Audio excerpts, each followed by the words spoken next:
Hari ni saya nak buat hampa makan kenduri Irfan dekat Rantau Perapat. Dia terkejut sebab saya bagi tahu dia saya tak datang. Selamat pengantin baru. Katanya datang. Datanglah surprise. Asyik sekarang kita dekat KTM Arau. Perjalanan kita agak panjang. Kita start dengan daripada Arau kita naik kereta api ke Penang. Lepas kita naik feri ke Pulau Pinang. Selepas kita naik kapal terbang daripada Penang ke Kuala Namu, Medan. Selepas tu kita berjumpa dengan Johari. Terima kasih Johari sebab join saya untuk pergi kenduri rumah Irfan. Next kita naik kereta api daripada airport ke Medan dan Medan ke Rantau Perapat. Lebih kurang 5 jam. Kemudian kita naik kereta 2 jam sampai ke Kampung Bila. So kita dah sampai, kita nak masuk.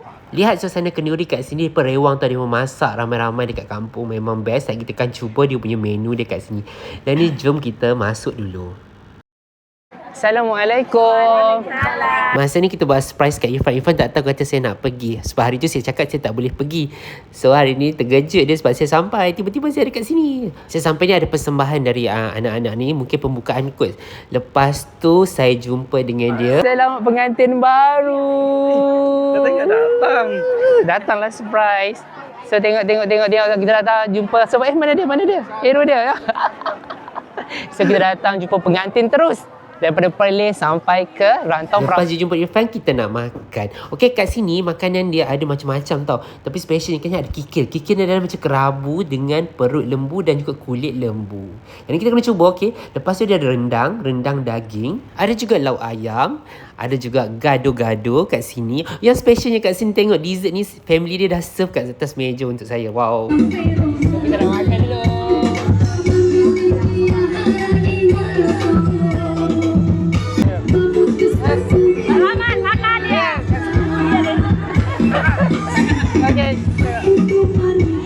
Ni menu yang kita nak cuba adalah kikil. Yang ni dia main dengan kulit lembu, lemak lembu. Memang sedap. Dia lembut. First time kita makan kulit lembu. Untuk minuman dia serve kat sini air limau. Memang refreshing lah tengah-tengah panas kan.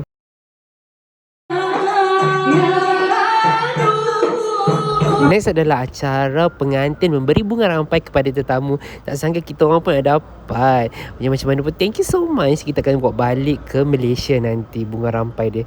Okay, final kita nak makan dessert. Dekat sini pak juga macam sagu gula Melaka. Tapi kat sini gula dia putih. And then dia orang ada serabai. Yang ni serabai kuah dia dengan kuah durian.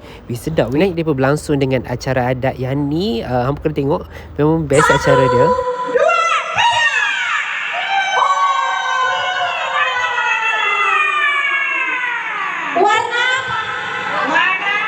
Warna pink, merah muda, seperti baju yang dipakai Ananda kami Taliban itu. Saya baru kenal dari Malaysia, Kuala Lumpur.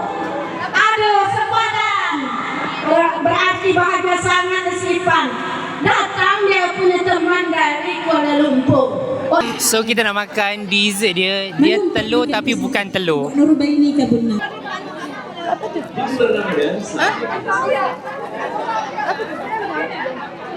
Dia jelly.